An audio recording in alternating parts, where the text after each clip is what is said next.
गैर मुल्कियों की यहां कोई जगह नहीं।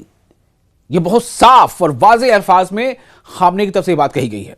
उन्होंने कहा कि खलीज फारस यानी पर्शियन गल्फ का मुस्तकबिल रोशन है, फ्यूचर बहुत रोशन है और इसमें अमेरिका की कोई जगह नहीं होगी। मुज्तबा खामनेई ने कहा कि यह खित्ता यहां के मुल्कों की तरक्की और खुशहाली के लिए होना चाहिए। मुज्तबा खामनेई ने सख्त अल्फाज में कहा है कि दूर दराज से आने वाले गैर मुल्कियों यानी विदेशियों के लिए यहां सिर्फ समंदर की तह में जगह है, यानी सीधी तौर पर एक धमकी है।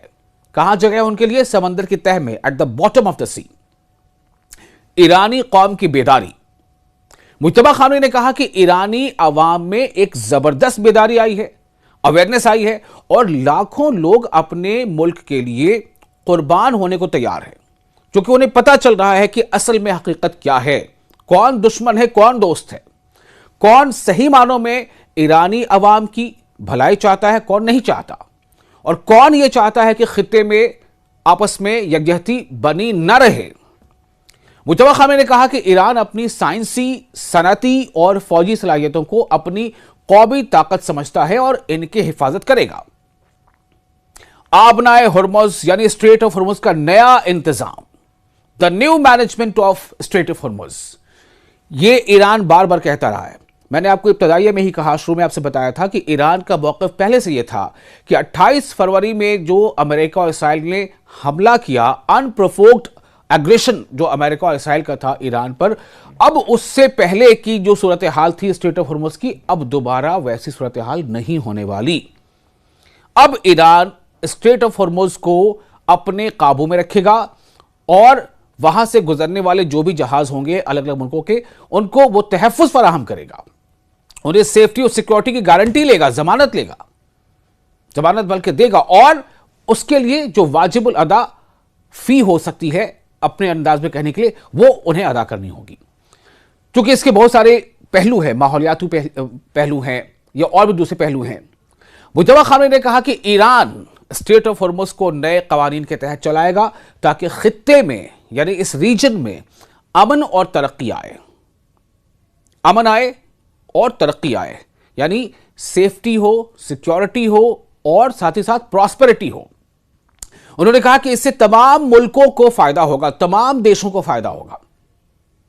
खामनेई ने बताया कि ईरान ने हालिया हमलों के जवाब में उन मुल्कों के जहाजों के लिए आबनाए हुर्मुज़ यानी स्ट्रेट ऑफ हुर्मुज़ बंद कर दी है जो हमलों में शामिल थे या उनकी हिमायत कर रहे थे।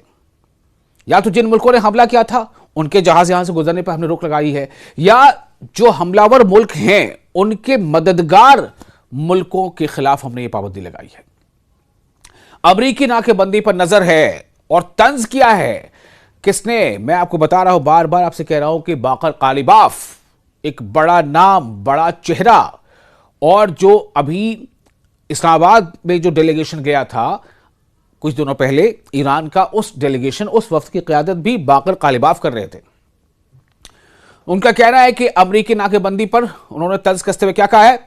ईरान की पार्लियामेंट के स्पीकर मोहम्मद बाकर कालिबाफ ने अमरीका की बहरी नाकाबंदी, जो नेवल ब्लॉकेड अमेरिका ने अभी कायम कर रखा है, उसका मजाक उड़ाते हुए कहा है कि ईरान की सरहदें इतनी लंबी हैं कि उसे मुकम्मल तौर पर बंद करना मुमकिन ही नहीं है। बाकर कालिबाफ ने एक मिसाल देते हुए कहा कि अगर अमेरिका के अंदर 2 लंबी दीवारें बनाई जाएं, अगर अमेरिका के अंदर 2 लंबी दीवारें बनाई जाएं, तब भी उनकी कुल लंबाई ईरान की सरहदों से कम होगी।